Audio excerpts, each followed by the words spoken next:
Señor Jesús, te pido por favor que hagas tu obra, que nos bendigas, que nos des de tu Espíritu Santo y que al final, Señor, como creo yo que es el propósito de este texto que nos vas a dar, nos animes, Dios, nos animes, nos consueles, nos des esperanza, Señor, nos des perspectiva, Señor, para seguir haciendo tu voluntad, Padre. En el nombre de Jesús, amén.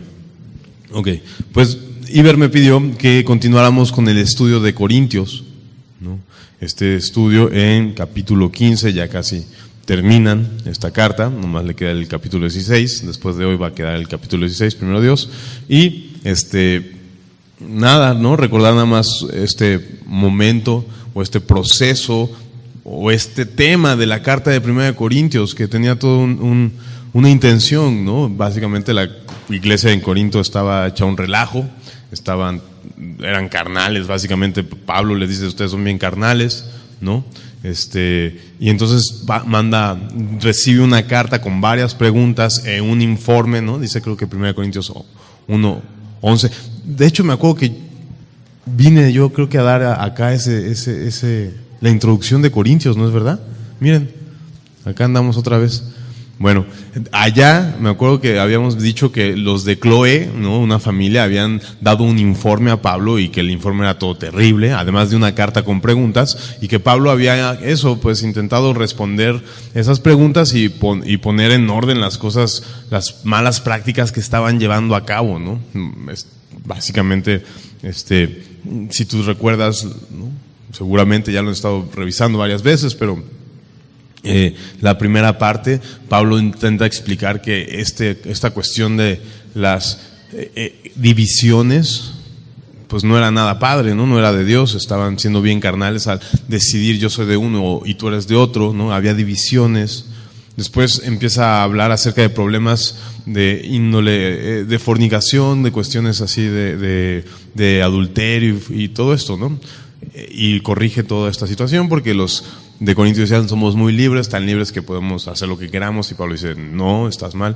Después de eso, si tú te acuerdas, el siguiente tema grande que pues Pablo trata es sobre toda la cuestión de la idolatría, ¿no? Y todos estos temas de conciencia, cómo conducirse en medio de una cultura que pues era idólatra, ¿no? Cristianos vivían en medio de una cultura que era idólatra, y entonces les empieza a hablar, pues mira, los sacrificados a los ídolos, pero si sacrificas a los ídolos y todo este asunto, ¿no? Que mejor murieras a ti para que el hermano no fuera de tropiezo y todo este asunto. Después de eso empieza a tratar de corregir los problemas en los cultos públicos, ¿recuerdan?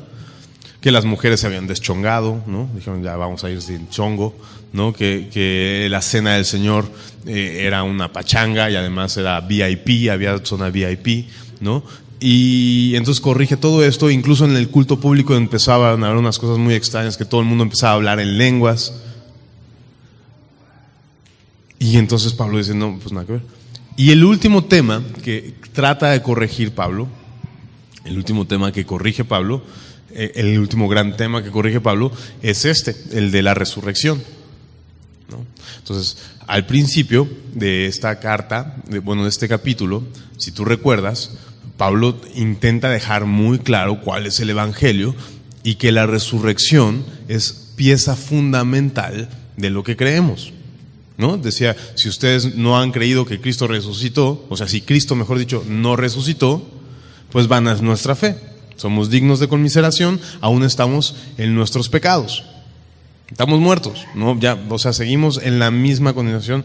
Y además, decía Pablo, si Cristo no ha resucitado, somos los hombres más dignos de lástima, porque pues nos las pasamos sufriendo por causa de Cristo, y Cristo ni siquiera resucitó, ni siquiera resucitó. Entonces como que les trata de explicar esto.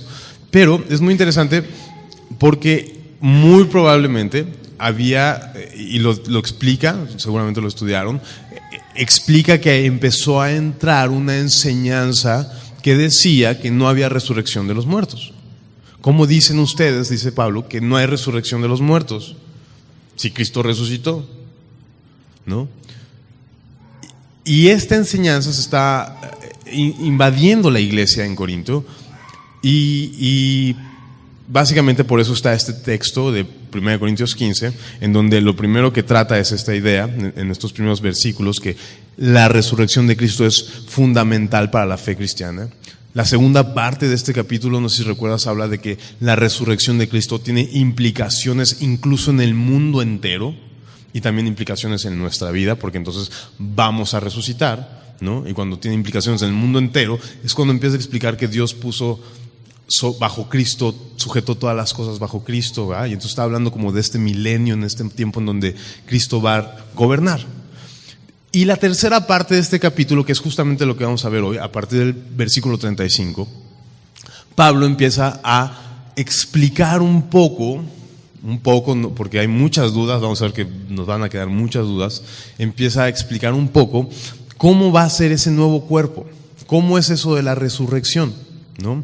Entonces, el versículo 35 dice así. ¿Dónde está? Acá está. Dice: pero dirá alguno, ¿cómo resucitarán los muertos? ¿Con qué cuerpo vendrán? Dice: necio, lo que tú siembras no se edifica si no muere antes, ¿no? La primera cosa que va a tratar aquí Pablo, básicamente vamos a ver 5 puntos, ¿no? El primero va a ser ese, que los cuerpos resucitados van a ser diferentes, ¿no?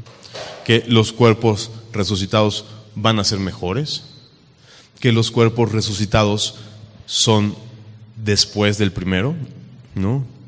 Que los cuerpos resucitados ya no mueren, ¿no? Y básicamente al final va a terminar con toda esta enseñanza dando una conclusión y un ánimo, ¿no? Básicamente nos va a dar una perspectiva y un ánimo para que entonces continuamos viviendo la vida cristiana.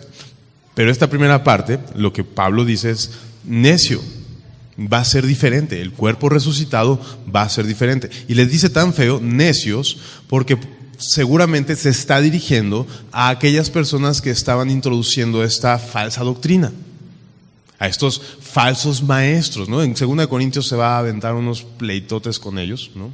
Lo vas a ver más adelante. Pero ya estaban ahí falsos profetas metiendo malas enseñanzas, corrompiendo las cosas, ¿no? Y entonces probablemente a ellos es que le dicen necios, eres un necio. En aquella cultura, tanto judía como griega, estaba muy arraigada la idea de que no había resurrección, ¿no? Los saduceos, si tú te acuerdas, estos hombres que fueron a preguntarle a Jesús: oye, si una persona se muere y no tiene hijos, su esposa se casa con su hermano y tampoco tiene hijos, y se muere también, y su esposa se vuelve a casar, y así hasta 7 veces, ¿de quién va a ser? ¿Te acuerdas? Que le hicieron una pregunta específicamente, como intentando de esa manera demostrarle a Jesús que era ilógico que la gente resucitara. Y esos eran los saduceos. En Hechos, en el capítulo 23:8, cuando arrestan a Pablo y lo llevan en Jerusalén lo arrestan, lo llevan ante el concilio, y Pablo, ya en la desesperación, los pone en pleito porque había fariseos y saduceos. Ahí en Hechos 28 dice que los saduceos no creen en la resurrección, ¿no? 23:8 dice que no creen en la resurrección, y no solamente eso, que no creen ni en lo espiritual, ¿no? Entonces probablemente no es extraño a nosotros. Sabemos que en aquel entonces había muchos judaizantes, ¿verdad? Que querían que la iglesia cristiana, que los cristianos regresaran al judaísmo, ¿verdad? Y muchas veces Pablo tuvo que luchar contra ellos. Ahí está Gálatas, ahí ves también otra vez una defensa de que no tenemos que regresar a la ley. Pero también, no solamente los judíos, sino el mundo helénico, ¿no? El mundo griego, Platón incluso, todo este rollo de lo platónico, ¿verdad? Se tenía esta idea de que el cuerpo era la prisión del alma, ¿verdad?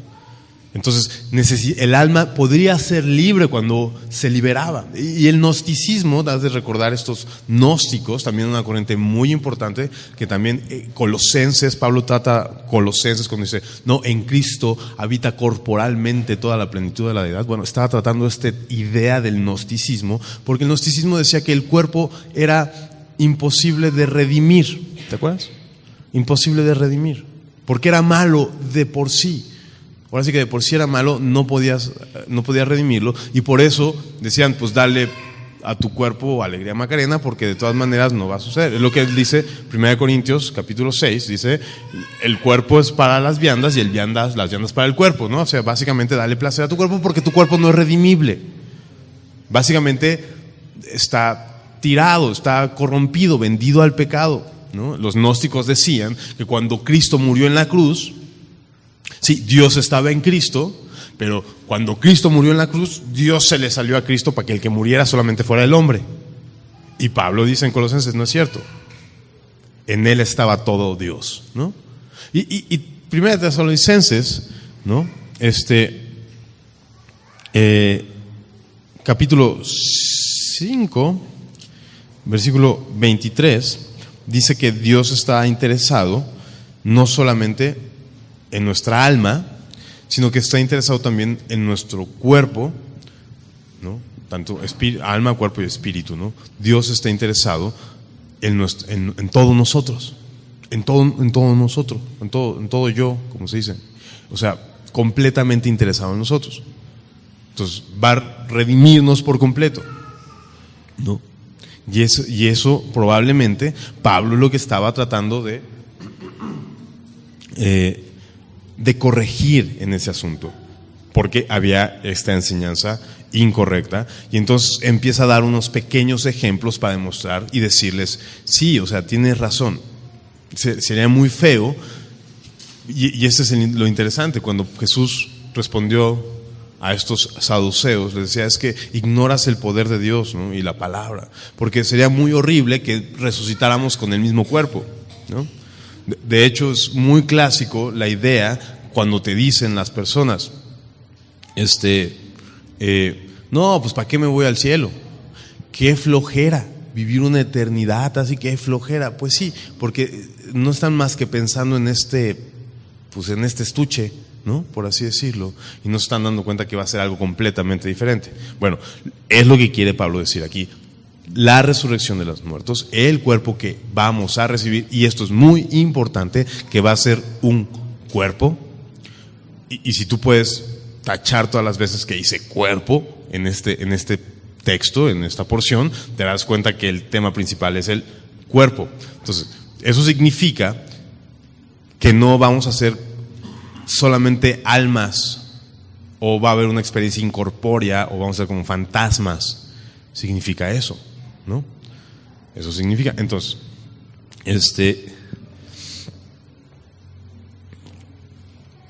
necio, lo que tú siembras no se edifica si no muere antes. Lo que siembras no es el cuerpo que ha de salir, sino el grano desnudo, ya sea de trigo o de otro grano, ¿no? Dice, pero Dios le da cuerpo como Él quiso a cada semilla su propio cuerpo. No toda la carne es la misma carne, sino que una carne es la de los hombres, otra carne la de las bestias, otra la de los peces y otra la de las aves. Hay cuerpos celestiales y cuerpos terrenales, pero una es la gloria de los celestiales y otra la de los terrenales. Entonces Pablo empieza a explicar y pone el ejemplo con semillas, ¿verdad? Lo que está diciendo es que cuando uno siembra una semilla, no espera recibir o que crezca una semillota, ¿verdad? O sea, no es como de voy a sembrar una semilla para que en, no sé, 3 meses ya haya una semilla así grande. No. O sea, básicamente pone el ejemplo para demostrar que lo que sale es algo completa, sí sale de lo mismo, sí sale de ahí, pero es diferente. Sale de ahí, pero es mejor. Sale de ahí, pero es más grande, más gloriosa, ¿no? Y lo que dice Pablo es que primero tiene que morir, ¿no? Juan 12:24 lo decía Jesús. Si el grano de trigo no cae en tierra y no muere, no puede llevar fruto. Es exactamente lo mismo, ¿no? Les digo esto siempre. ¿Cuánto tiempo puedes tener almacenado una semilla? Pues muchísimo tiempo, ¿no? No sé cuánto, pero supongo que más de 2-3 meses puede estar una semilla ahí almacenada. ¿Y va a crecer? No va a crecer, no va a pasar nada hasta que muera, ¿no? hasta que llegue, hasta que se entierre, y esto es una comparación bastante acertada, creo, ¿no? Una imagen bastante clara de que nosotros, pues, ¿qué somos? Cuando nos entierran también, ¿verdad? Entonces, es introducida a la tierra y hasta que no se deshace, hasta que no deja de ser semilla, crece algo mucho más grande, más glorioso. Es exactamente lo mismo. Nuestro cuerpo, y esto está padre, o sea, no va a ser lo mismo que tenemos, sino lo compara, ¿no? Sino lo compara. Déjame explicarte ahí, 2 Corintios 5, versículo 1. Bueno, ahorita vamos allá, ni vayas, ya me estoy adelantando. Simplemente lo que trata de decir acá Pablo es que van a ser diferentes, ¿no? Ahorita vamos ahí a 2 Corintios 5, 1. Lo que dice es, va a ser diferente, ¿no? Y entonces pone de ejemplo, el versículo 38 pone ejemplos como diciendo, hay diferentes diseños para las diferentes funciones. Dios aún, ¿no? Ya es lo que dice ahí. Dios le da cuerpo como Él quiso a cada semilla su propio cuerpo. Dice, no toda la carne es la misma. O sea, no, si en la naturaleza y en este mundo que vivimos, dice Pablo, te das cuenta que hay diversidad de formas y de cuerpos dependiendo para lo que son hechos, pues cuanto más el siguiente cuerpo que hemos de recibir será diferente, ¿no? Dependiendo y para qué sea usado. No toda carne es la misma carne, sino una carne es la de los hombres, ¿no? Otra la de las bestias, claro. Otra la de los peces tienen branquias y tienen escamas, ¿no? Y otra la de las aves tienen plumas, tienen los huesos huecos para que vuelen, ¿no? Son diferentes, ¿no? El primer punto que Pablo intenta dejar claro es que el siguiente cuerpo que hemos de tener es diferente. Ok, y ya que me queda claro que va a ser diferente, ahora, ¿y eso es bueno o es malo? Pues bueno, el siguiente cuerpo que hemos de tener es mejor, ¿no? Y ahora sí, vamos ahí, el siguiente punto es ese, que el cuerpo que vamos a recibir de parte de Dios es mejor. Dios está padrísimo. Sigue 1 Corintios 5:1, lo que nos dice es que hace otra comparación, ¿no? Ahí te va. Y compara nuestro cuerpo con una tienda de campaña, ¿no? Dice, versículo 1 de 2 Corintios 5. Porque sabemos que si nuestra morada terrestre, o sea, este tabernáculo, y tabernáculo es eso, una tienda de campaña, se deshiciere, tenemos de Dios un edificio, ¿no? Una casa no hecha de manos, eterna en los cielos. Eso está padre. Básicamente está comparando este cuerpo que tenemos, esta casa de campaña terrenal que depende de unas cuantas estacas y que se puede deshacer. Bueno, en el mejor de los casos, ahora ya la tecnología alemana y los Coleman y todo este rollo ha hecho que las casas de campaña estén súper fresas. Pero en aquel entonces, pues eran así nomás telas y clavos y cuerdas, ¿no? Y lo compara con un edificio, básicamente como el templo. Jesús le dijo, el templo de Dios es esto, destruye este templo. O sea, básicamente una tienda de campaña, que sería nuestro cuerpo, comparado con un templo así gigantesco y de piedra y así cosas así. Entonces, definitivamente, esta comparación nos hace ver que el cuerpo que tenemos ahora no va a ser tan bueno como el que viene. El cuerpo que viene definitivamente es mejor. Definitivamente es mejor, ¿no? ¿Cómo va a ser este cuerpo? Mira, vamos a leer. Hay cuerpos celestiales y cuerpos terrenales, pero una es la gloria de los celestiales y otra la de los cuerpos terrenales. Una gloria la del sol, o sea, es más glorioso, está más grandote, brilla más, de hecho, ¿no? Otra gloria la de la luna, ¿no? Básicamente la luna no brillaría si no fuera por el sol, está más chiquita y todo este asunto, ¿no? O sea, sí, la luna gobierna los mares y los vientos, pero básicamente sin sol no hay vida, ¿no? Entonces, una es una gloria, otra es otra gloria, ¿no? Pero una es la gloria de los celestiales y otra y otra gloria de las estrellas. Pues una estrella es diferente de otra inclusa en gloria, ¿no? También hay unas estrellas más brillantes, unas más chiquitas. Incluso hay una estrella que sirve para navegar en medio de la oscuridad, en medio del mar, ¿no? Entonces, definitivamente hay unas más gloriosas que otras en este sentido, ¿no? Más dignas de alabanza, más reconocibles, más necesarias, ¿no? Así también es la resurrección de los muertos.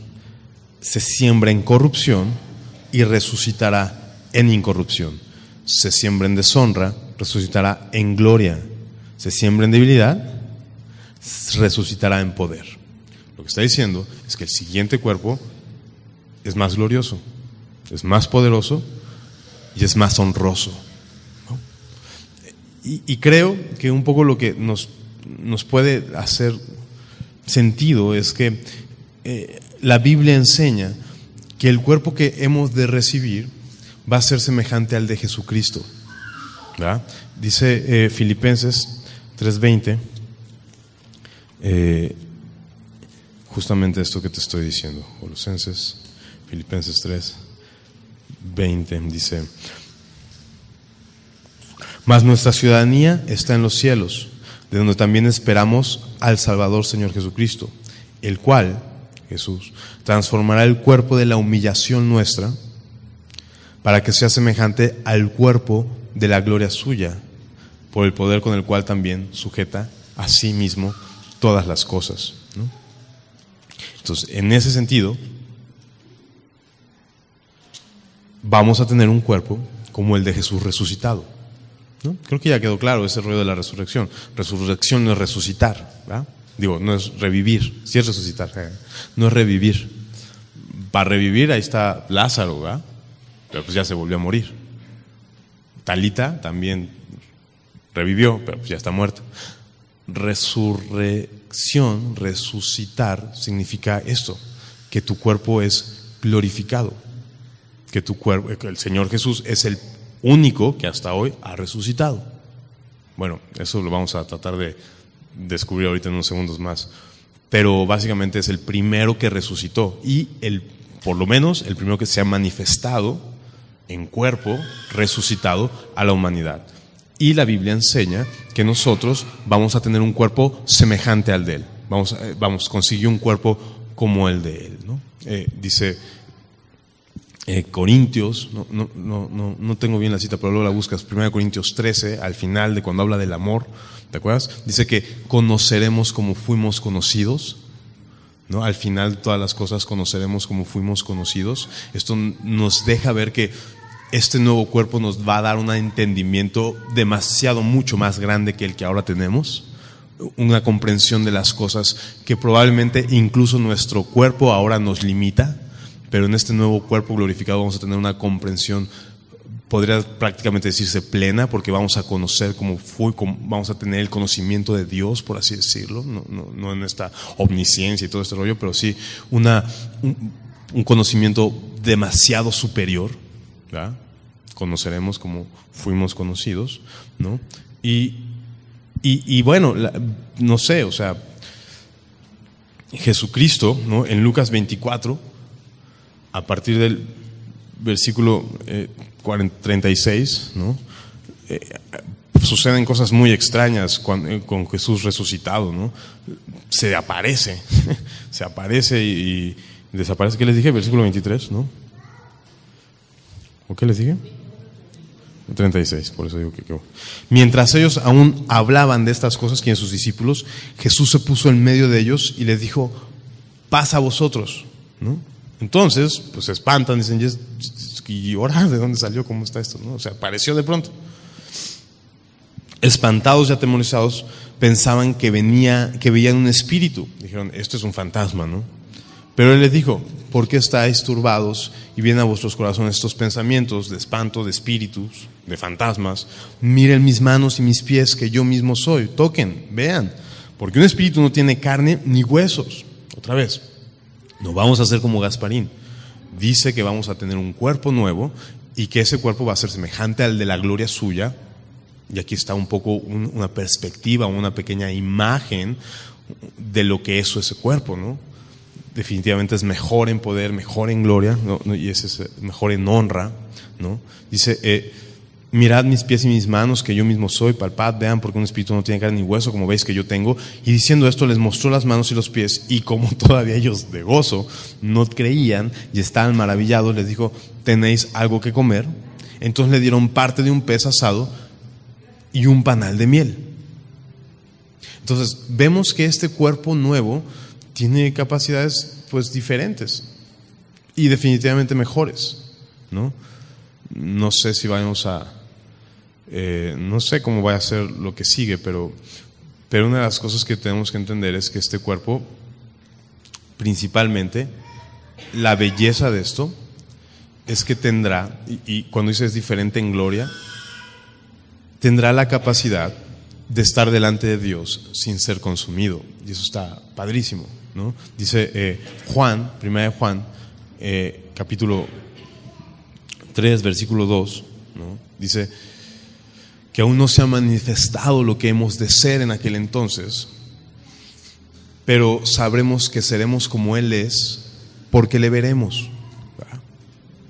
Porque tendremos la capacidad de estar delante de Él sin ser consumido, ¿no? ¿Tú te acuerdas? Éxodo 33:20. En Éxodo 33:20, Moisés está ahí en el Sinaí y Dios le dice, ¿sabes qué? Lleva a tu pueblo y pastoréalo y todo esto, ¿no?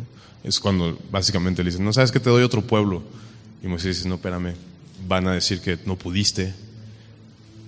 Y entonces ahí en ese diálogo, Moisés le dice, solamente me basta con verte, muéstrame tu gloria. Y te acuerdas lo que le responde Dios y le dice, ¿sabes qué?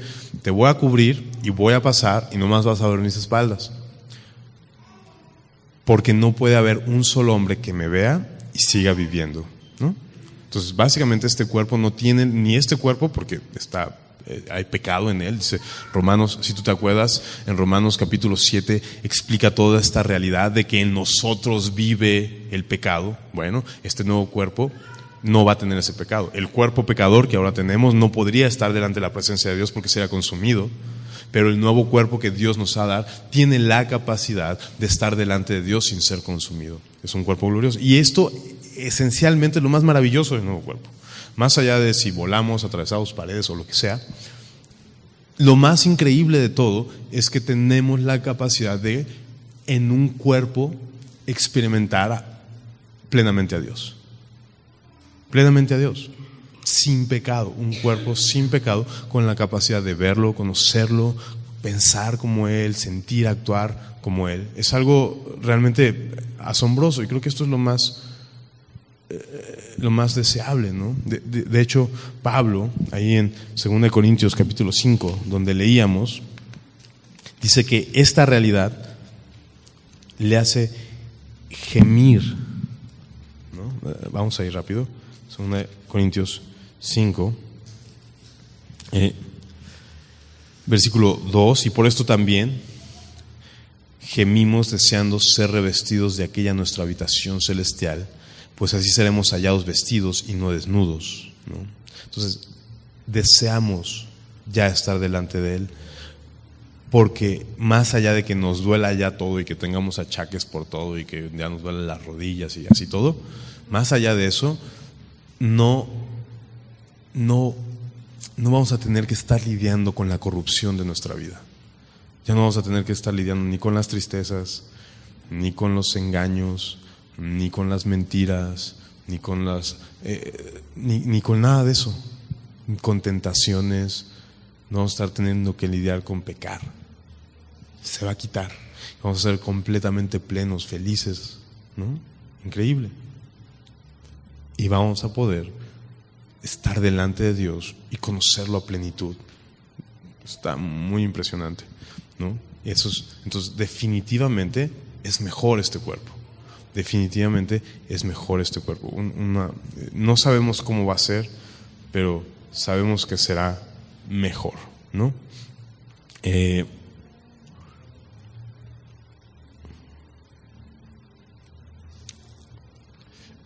¿No? Luego, la siguiente.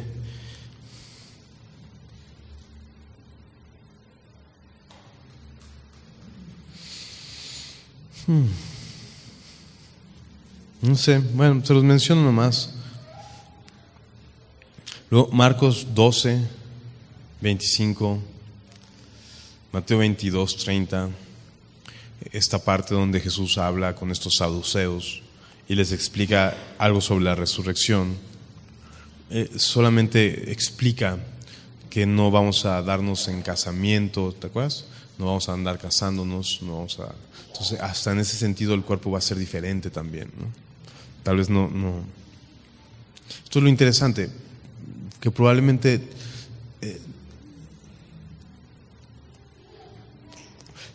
tal vez haya un pensamiento en donde tengamos un cuerpo semejante al de Adán.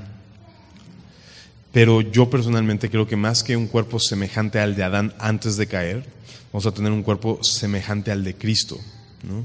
Creo que el de Adán no estaba diseñado para este mundo físico y este entorno en el que vivimos, pero el cuerpo que Cristo tiene está también diseñado y capacitado para este mundo físico. Vimos que comía peces, pero está capacitado también para recibir incluso cielos nuevos y tierra nueva y seguir en él. ¿Me explico? Por eso esto de seremos como ángeles y vamos, va a haber una pequeña diferencia, pero bueno, hablando de Adán, vamos a continuar.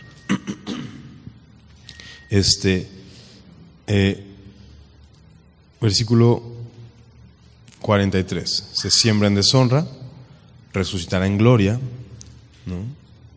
Sin pecado. Se siembra en debilidad, resucitará en poder, ¿no? Ya vimos que hay varias diferencias, o sea, un cuerpo pues, más mejor.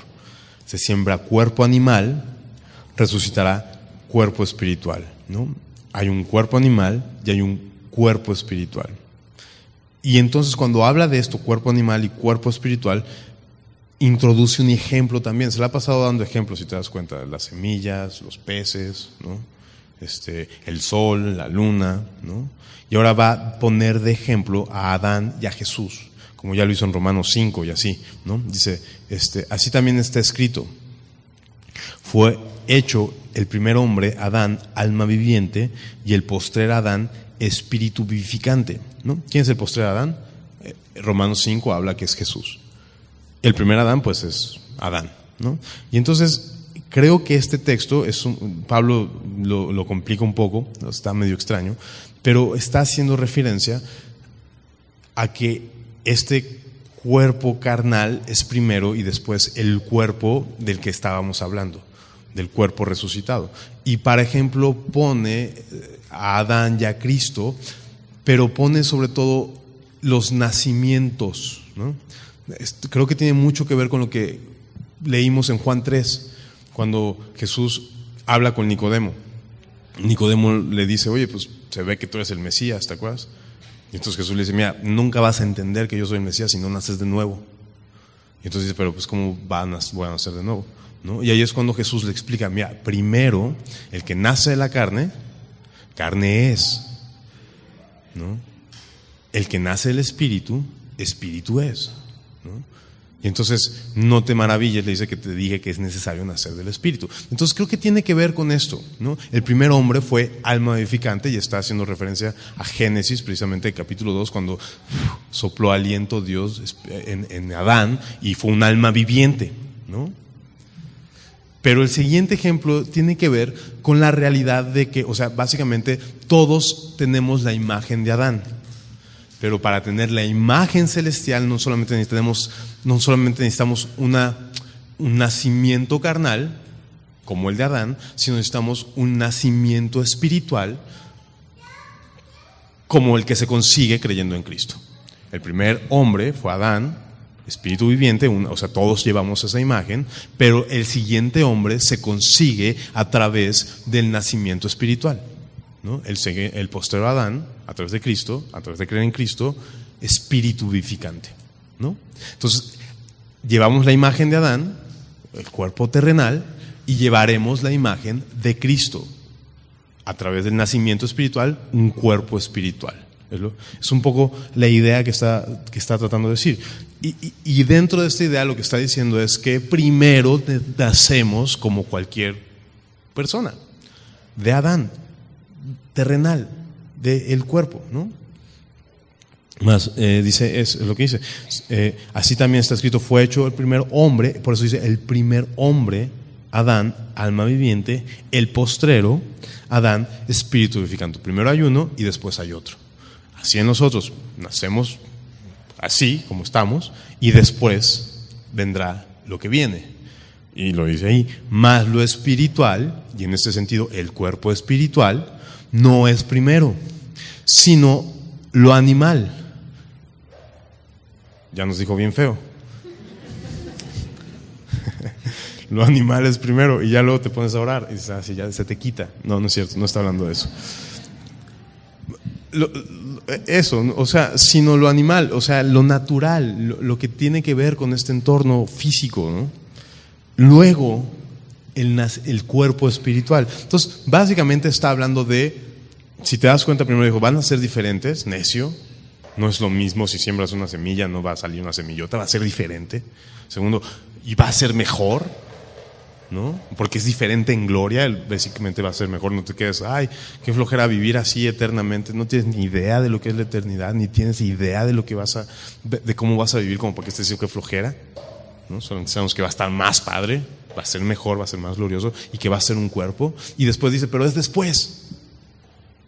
No estés pensando o sea, no estés pensando nada. Primero tienes que vivir esta experiencia física. Primero hay que vivir esta experiencia física, porque en la experiencia física es donde nace lo espiritual. Cuando mueres a ti mismo y crees en Cristo, naces espiritualmente. Primero el hombre carnal, luego el espiritual, y entonces seremos resucitados. El primer hombre es de la tierra, terrenal. El segundo hombre, el que es el Señor, es del cielo, ¿no? Y otra vez, uno podría clavarse y decir, no, ¿qué está tratando de decir? Pero básicamente está diciendo, te llevamos primero una naturaleza terrenal y después llevaremos una naturaleza celestial, ¿no? Un poco Jesús lo explica ahí en Juan 3, más adelante. Híjole, ya no sé si era Jesús o era Juan el Bautista el que empieza a explicar. Creo que es Juan el Bautista que dice, mira, vamos allá, rápido. Ya me quedé con la duda. Juan 3, ahorita te digo el versículo.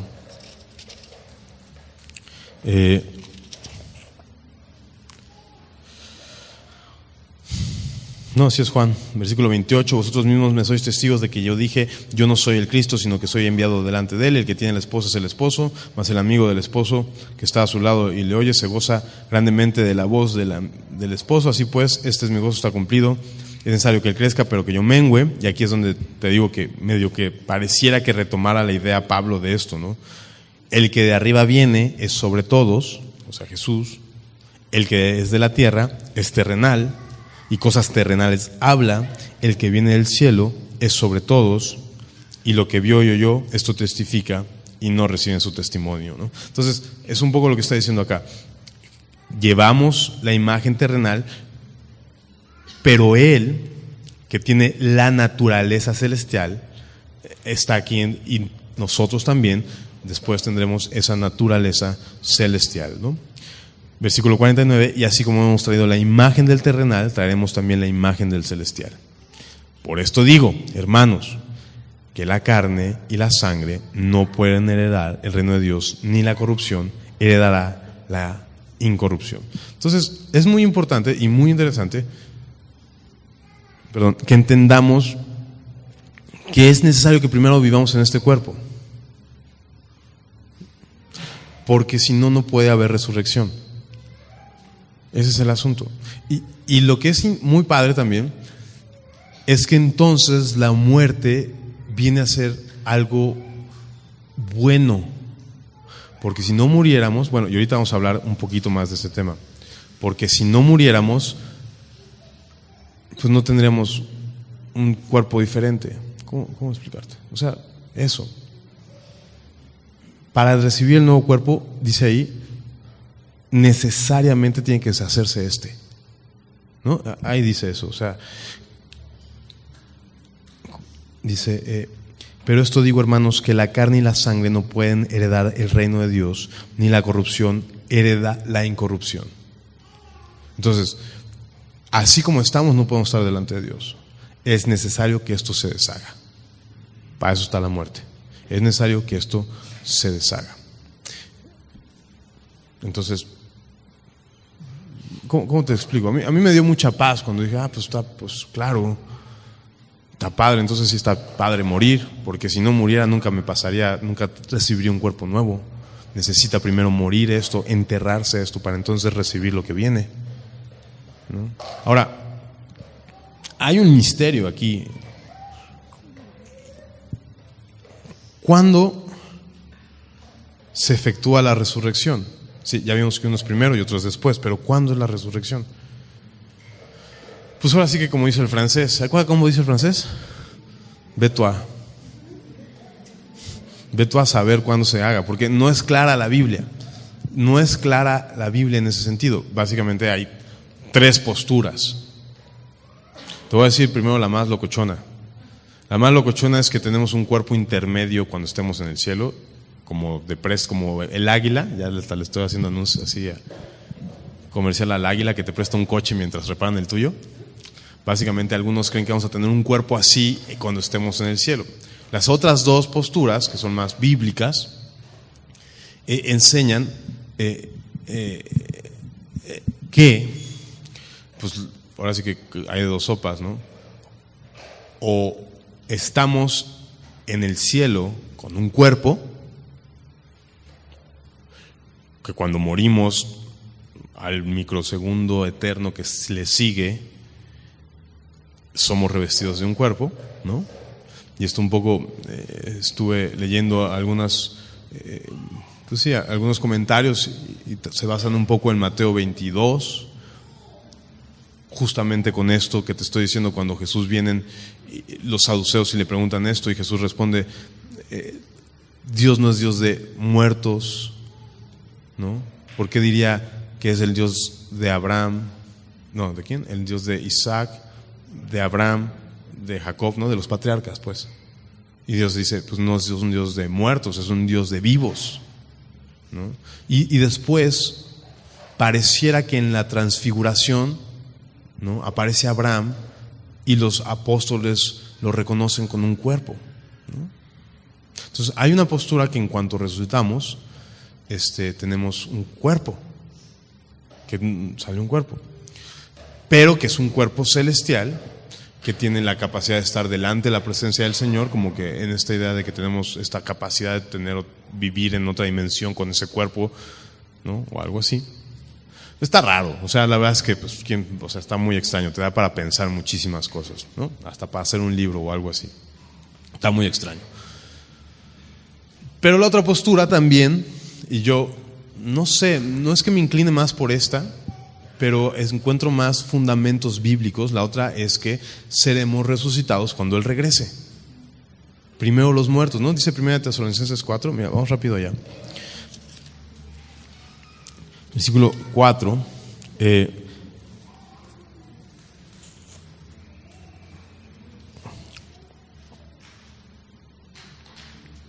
Versículo 1 Tesalonicenses 4, versículo 13, tampoco queremos, hermanos, que ignoréis acerca de los que duermen, para que no se entristezcan como otros que no tienen esperanza, porque si creemos que Jesús murió y resucitó, así también traerá Dios con Jesús a los que durmieron en Él.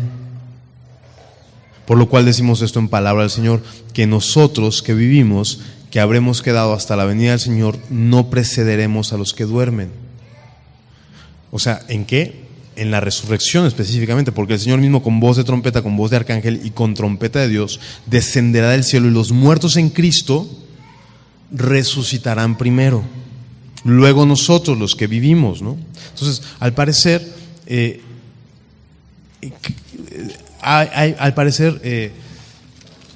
primero resucitan, o bueno, se resucitan primero los que están muertos y luego los que están en la tierra, ¿no?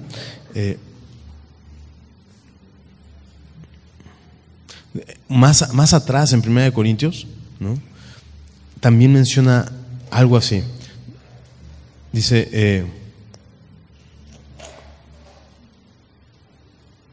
dame un segundito porque por acá estaba.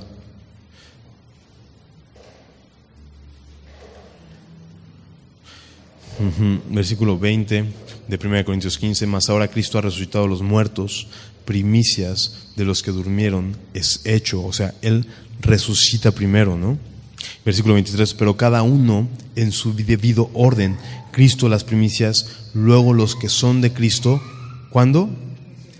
En su venida, ¿no? Parece que la resurrección sucede más en este momento cuando Él regresa.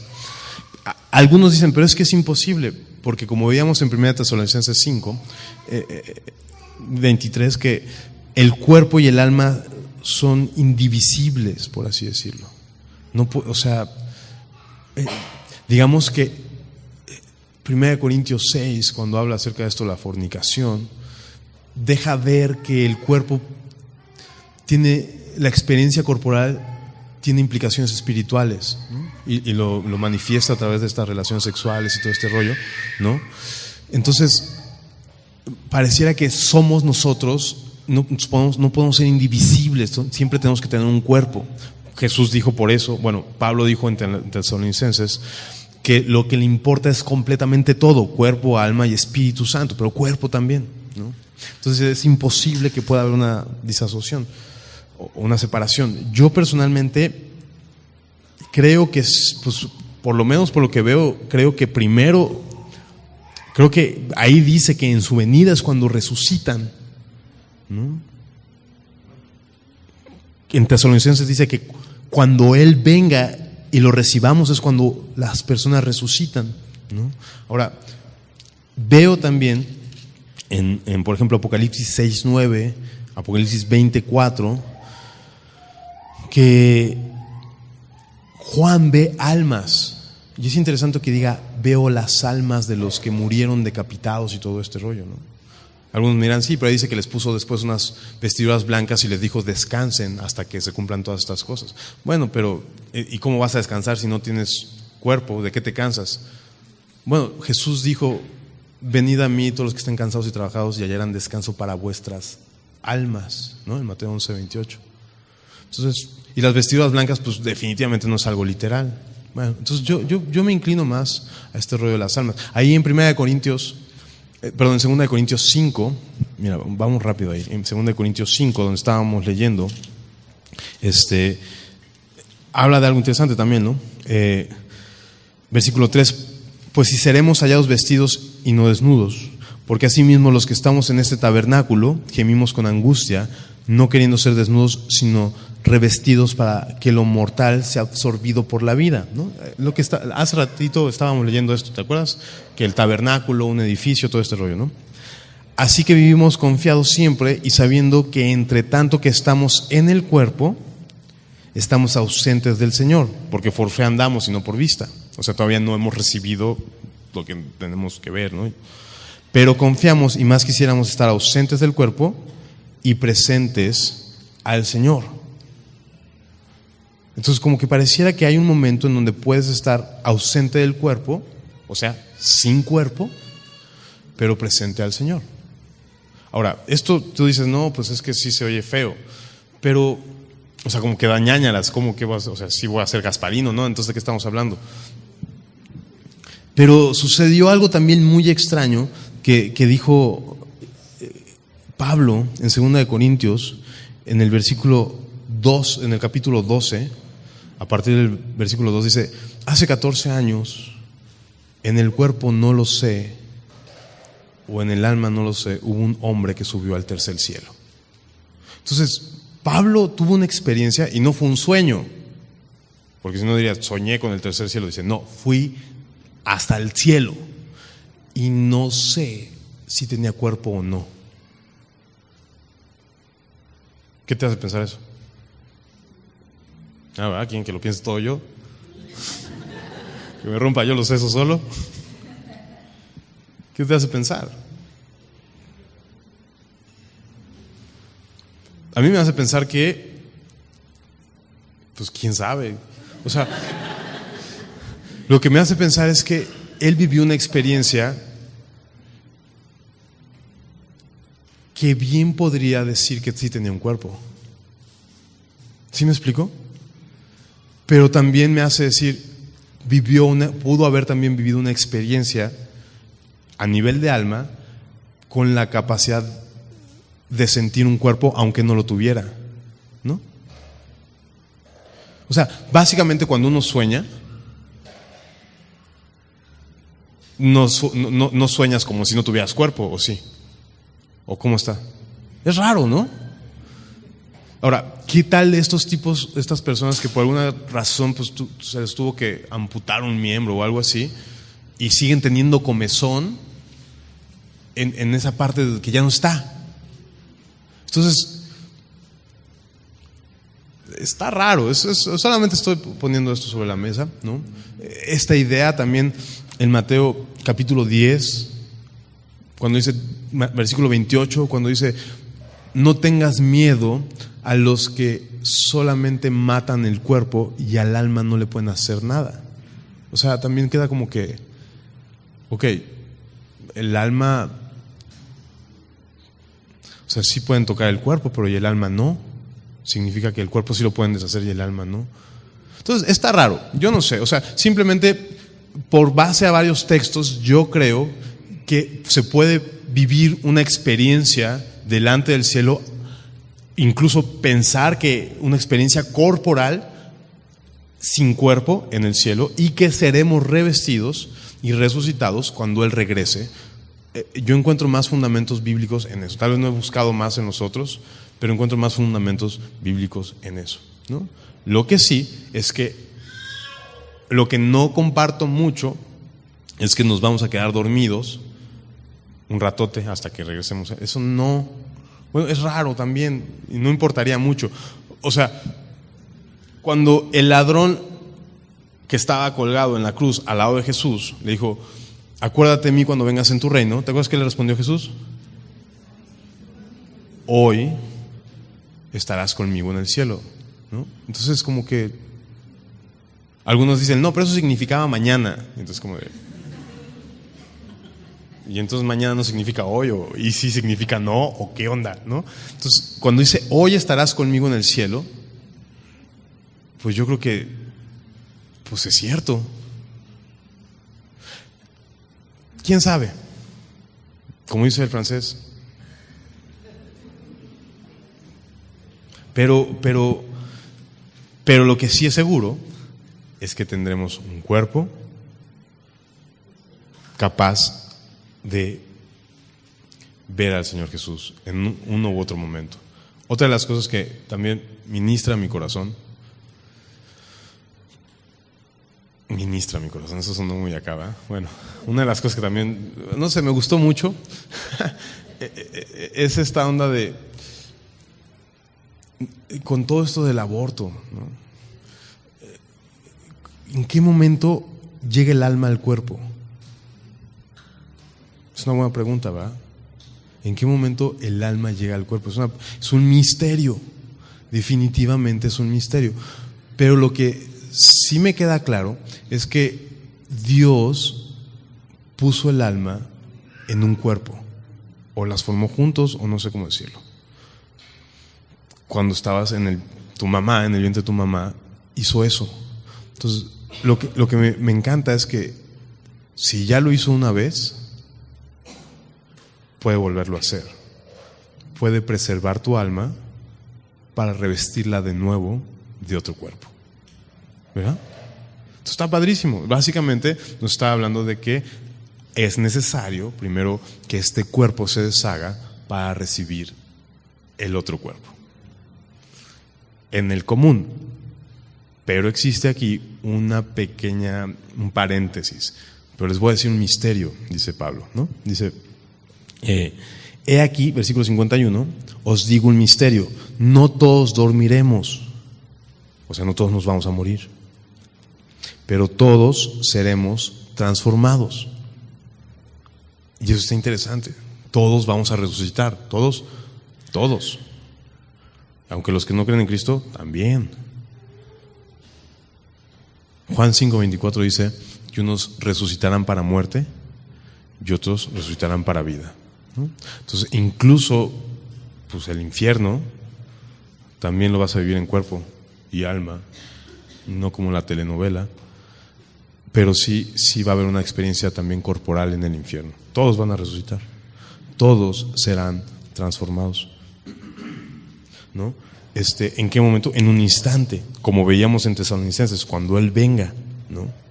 Aquí os digo un misterio: todos dormiremos, pero todos seremos transformados. En un momento, en un abrir y cerrar de ojos, a la final trompeta. ¿De qué trompeta me habla?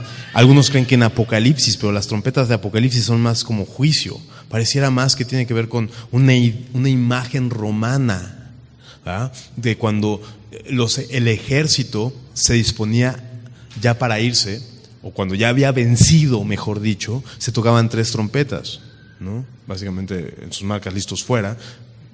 La primera trompeta era para que empezaran a ordenar y juntar todas las cosas. La segunda trompeta era para enfilarse, y la tercera trompeta era para empezar a marchar, ¿no? Y se le conocía como la final trompeta. Entonces tiene más que ver con eso que con un momento apocalíptico. Tiene más que ver con un momento en que el Señor va a hacer, ¿no? ¿Cuándo va a regresar? Eso ya es harina de otro costal, luego lo platicamos. No se sabe para empezar, pero puede ser en cualquier momento, ¿no? Versículo 53: porque es necesario que esto corruptible se vista de incorrupción y esto mortal se vista de inmortalidad. Finalmente, el cuarto punto es que este nuevo cuerpo, que es diferente, que es mejor y que es después, ya no va a morir. No va a morir. Ya no vamos a morir. Eso está padre, ya no vamos a morir. No, se vista de inmortalidad. ¿Por qué? Porque ya no hay pecado, es lo que vamos a ver más. Y cuando esto incorruptible se haya vestido de incorrupción y esto mortal se haya vestido de inmortalidad, entonces se cumplirá la palabra que está escrita: sorbida es la victoria. Por eso digo que sorbida es la muerte en victoria.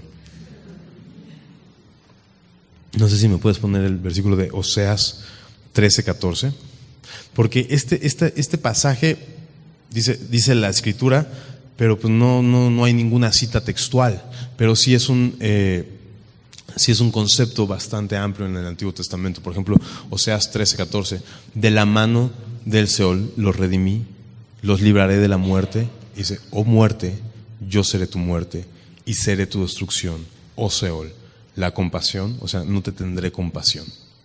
A ti, muerte, no te tendré compasión, ¿no? Entonces, como que básicamente está trayendo a la idea, a la memoria estos versículos, Pablo, cuando dice: se cumplirá esta palabra, la muerte la destruiré, ¿no? ¿Por qué?